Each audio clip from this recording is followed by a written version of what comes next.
me, your mommy and Kulets, na bumabati ng Happy Valentine's Day sa inyong lahat. Tara, samahan nyo nga ako at pupunta kami sa bayan ng San Jose. At dahil nga araw ng mga puso ngayon, hahanap tayo ng kabalintino. Uy, hindi. Tuwang-tuwa na naman nga yung may mga kadate diyan. Siya na. At dahil nga hindi ka naman iso-surprise, tayo na lang yun naman so-surprise. Huy! Grabe siya. Lalabas tayo ngayong araw, huy. At dahil nga po Valentine's ngayon, ay meron tayong isang tao na iso-surprise. Uy, sana all. Sino-surprise. Grabe siya. At feel na feel ko nga pong mamili diyan ng mga heart-heart na yan. Dahil feeling ko ba ako yung iso-surprise? Siya na all. Feel na feel ni Inday, oh. Uy, hindi para sa'yo yan. Sinama ko na po pala si Bulinggit para may videographer tayo. At ito nga't nabudol na naman tayo ni Bulinggit. Hoy! Grabe siya. Inabot na nga po kami dito ng tanghalian kaya kumain na muna kami. At dahil nga po napakainit dito sa San Jose, inuna muna ni Bulinggit ang halo-halo niya. Uy. At ito na nga mga kamami, hindi niya na mapigilan at talaga nagkamay na siya. Nagutom talaga ang inyong Bulinggit mga kakulets. Fast forward na nga po tayo mga kakulets at nagpunta na kami dito sa San Jose Mall sa Robinson. Dahil dito po natin bibilhin yung isa pang kasama sa pang surprise natin. Wow! Napakarami ko talaga nakikita na nagbibigay ng mga bulaklak sa kanilang mga loved ones. Mapapasana all na lang talaga ako. Hoy, bawal mainggit. Ika nga pag-inggit, pikit, uy!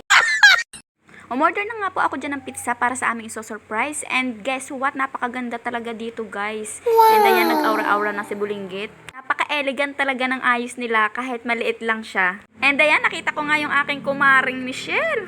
Hoy, sino ka dyan? Wow! Ninang po yan ang aking Bulinggit. Dito na pala siya ngayon sa San Jose Mall. Nakakatawa guys dahil meron pala ditong photo booth. Nice! Uy. Everyone, may mga props tayo dito.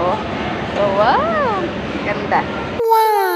Ayan mga kakulets, hindi ko talaga in-expect na meron pala Hello dito guys, silang nakakatuwa dito sa San Jose Mall kasi po meron silang pa photo booth dito. Yan, kapag naka-avail ka ng worth of 500 plus, ayan, magkakaroon ka ng free photo booth. Yan, kakatuwa naman. And then marami din silang props like that. Yan. Kakatuwa, may mga props. Valentine's. Okay guys, balik na tayo dito. Napakaganda talaga at natutuwa ako dahil meron ako naging remembrance dito sa San Jose Mall. Huy! At kahit nga wala akong kabalintino, ay meron naman akong ganito na pictures. Oh my God, napakaganda. Thank you po. Thank you po. Happy Valentine's po. Ala, ang ganda guys.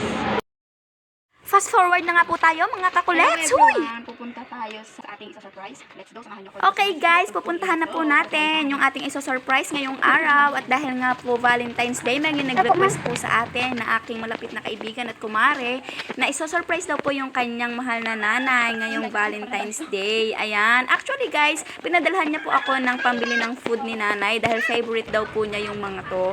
Ayan. Alam niyo guys, may excited pa ako sa kanya. Excited na rin ako. Hala! Pero alam nyo guys, habang binibigay ko yan kay nanay, naluluha talaga ako.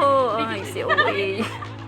Oh guys, kasi syempre naalala ko yung nanay ko. And lahat naman tayo gusto nating mapasaya yung ating mga magulang. Kahit sa mga maliliit na bagay na katulad nito. Grabe, napakalaking bagay yung nice para sa kanila.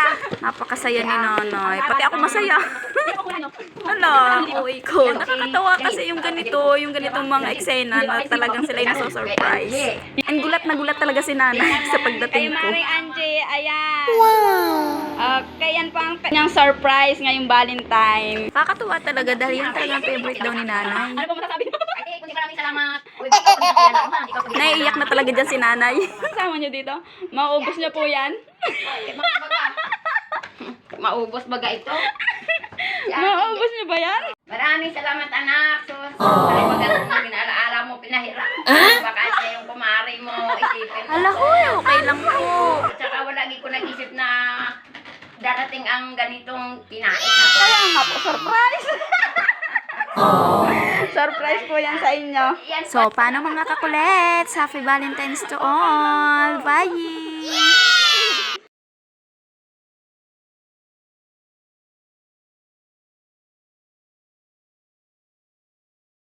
Yun lang mga kakulets. Bye!